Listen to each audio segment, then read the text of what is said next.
Hello, I'm Philip Kisserly, and it is the Monday after the biggest weekend in our history, actually, the Unite the Kingdom March, which was just incredible, was the largest gathering of people in the country, certainly since the end of the war, but I think ever. It's absolutely remarkable. I'm still trying to process it, trying to think about it, trying to come to terms with it. I'm sure you are too. If you were there, I'd love to hear from you. Please do comment about your experiences. Put them in the comments below, and let's have a discussion about it. It was a fantastic atmosphere, first of all. I think that's the thing that we've got to say. It was born out of love, I think. It was love for country, love for the flag, love for community, and love for heritage. But it was also a kind of communal putting our foot down and saying no to mass immigration, no to the Islamification of the country, and no to the hard left nonsense that we've been subjected to for decades now, but certainly the identitarian hard left nonsense that's been foisted upon us over the last 10 years or so. But I was just thinking today, actually, as I was coming to terms with all of this, where do we go now? What do we take away from it? Is it the beginning of something? I think it is, but what is it the beginning of? It was interesting to see some of the aerial shots of what was going on, because it's quite difficult. Certainly if you were there, it was difficult to get a sense of the scope of the thing, other than it was huge. But let's just have a look at some footage and see what you think. So as you can see, the scale of the thing was absolutely huge, and all power to Tommy Robinson for putting this remarkable event together. I didn't actually get to see the speakers just because it was so huge, and it was chaotic in a good way, actually. It was just so many people there. I walked onto Westminster Bridge, and like many people there, we were just turned back. But as you can see, the scale of the thing is just incredible. I've never witnessed anything like that, and honestly, I don't think I will do again. What was really interesting about it was Keir Starmer's response to this, and rather than saying, yes, something has happened, British people have come together, we acknowledge there's a problem and we will try to do something about it. We will try to acknowledge your existence and try to do something about it. He, of course, did the opposite. The Guardian reported that Britain will never surrender the flag to far-right protesters, Starmer says. Now, bearing in mind that estimates vary, but there were about 1 million people there on Saturday. I think that's probably the proper estimate. There were about 1 million people there on Saturday, and he just throws all of those people away and just calls them far right. He talks about the flag and he talks about the country, but he doesn't name the country. He just calls it a diverse country. He doesn't say England. He doesn't talk about Englishness. He doesn't talk about English heritage, any of those things, any of the reasons why those people were marching. He never mentions any of that. He just talks about diversity. He might well have said diversity is our strength. And of course, all of the commentators, the mainstream media, all of them were doing exactly the same thing. They were trying to castigate the people there. They were trying to shame them. They were trying to say that they were racist. They were trying to say that they were violent. They were trying to say that they were far-right thugs. It's the narrative, isn't it? It's the far-right narrative. And as I say, that's precisely the reason we were all marching there. We don't want to be gaslit. Okay, we don't want lies, and yet we have them all the time. If this isn't a wake-up call to these people, the largest march in British history, then there is no hope for them. There is no future for them. Let's just have a look at some of the stats here, because I think they're quite interesting. these are the stats for the Notting Hill Carnival. In 2025, there were 423 arrests. The Palestine Action protest, there were 890 arrests. London protests with 1 million people, just 25 arrests. Okay, so there's something there.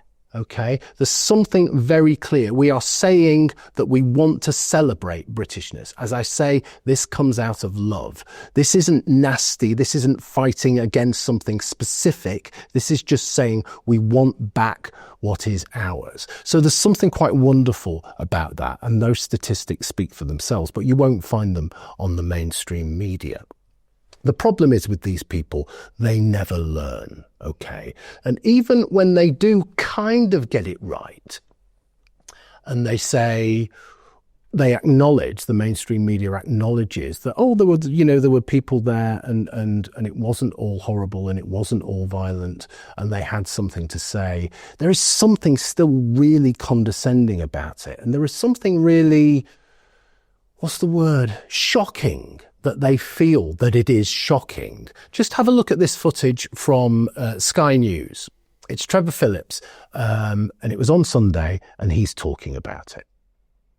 The most alarming aspect of the event was just how normal the vast majority of the marchers were. I spent an hour or two amongst them, and my own impression was that they were mostly the sort of people you'd meet in a country pub or in half-time queue for the loo at football or at a concert. There was a sprinkling of black and brown faces, and the event was brought to a close by a gospel group singing Jerusalem. Of course, there was more than the entire population of Cambridge or Blackpool there. But as I say, there is something quite insulting about the tone of that. Even though there's an acknowledgement there, it really is condescending is the only word I can think of. But what was it really like there? I spent the whole day there. I got there early. I've travelled down from Yorkshire at 7 o'clock in the morning.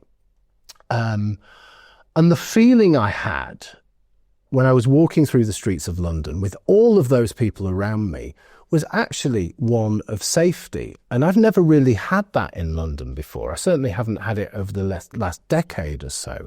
I didn't think, for example, that somebody was going to steal my wallet. I didn't feel that somebody was going to steal my phone. And I didn't feel that somebody was going to mug me. And other people said the same thing. There was a sense of belonging. There was a sense of safety. There was a sense, in the real sense of the word, which is different to the identitarian sense of the word, there was a real sense of community, people coming together, people wanting the same thing. On the streets of London, that was a real novelty. That high trust feeling has stayed with me, actually. And I keep thinking about what has happened, and I keep trying to understand the importance of it and where we go from here. There was trouble, of course. There was a little bit of scuffle where the speakers were. But of course, leftists had been bussed in. There were pro-Palestine flags. There was the usual kind of scuffle, which kind of we've fallen into now. We have a culture that is protest and counter-protest, protest and counter-protest. And that says something about the dire state of this balkanized country. That is the phase that we're in, and we just have to accept that there will be protest after protest after protest. We have to engage with it, actually, and we have to get involved. I tweeted earlier on, yesterday, actually, and I said this. I was trying to think about it, and I was just trying to process it all. This is what I said. Jump back 5 years. I'd never attended a demonstration in my life. And I think a lot of people on that march were just like me, because those of us on the right, conservatives, we don't tend to do demonstrations. We don't chant, because chanting isn't about dialogue. But now I constantly feel the need to come together with people of a like mind. It started as a concern over the lunacy of BLM. It increased as a direct response to the poison that is trans activism. Now, it's genuine horror at the open support for terrorist groups like Hamas.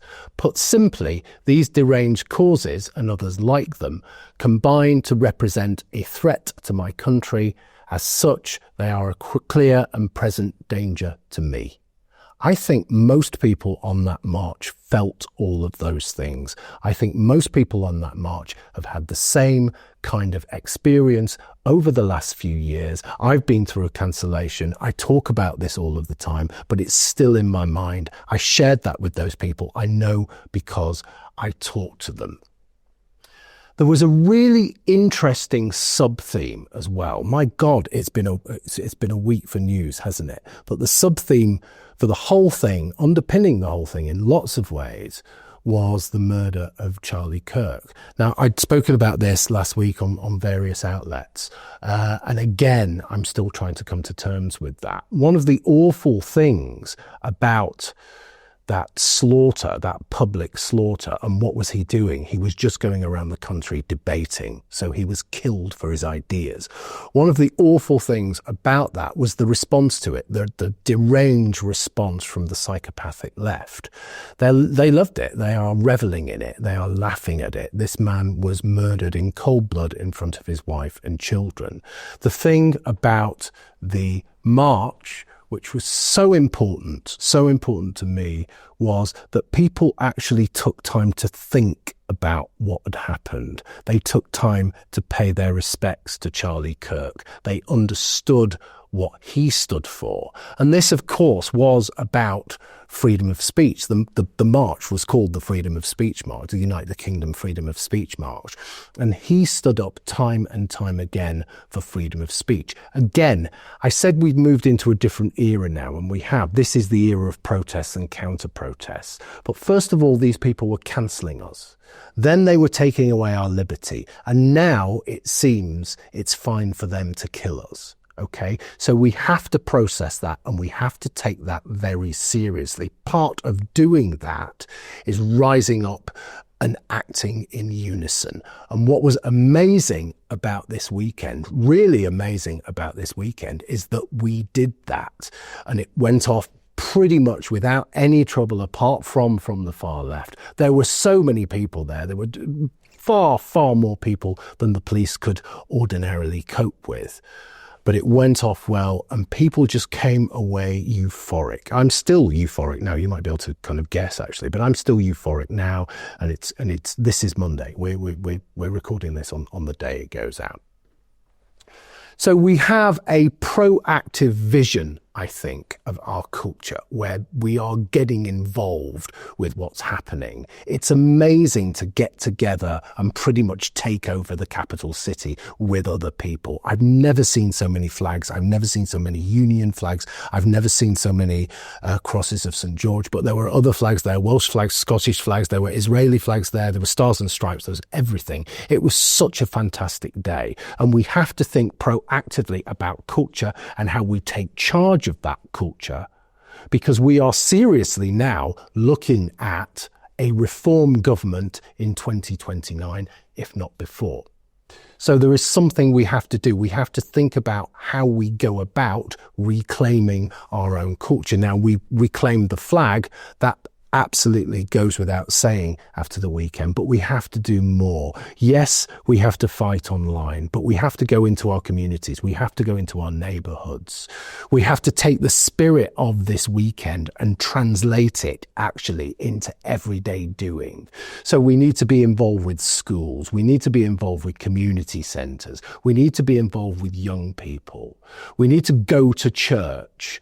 All of those things which are so important to make our communities work, we have to actively stand up and do it. For me, that's what this weekend was about.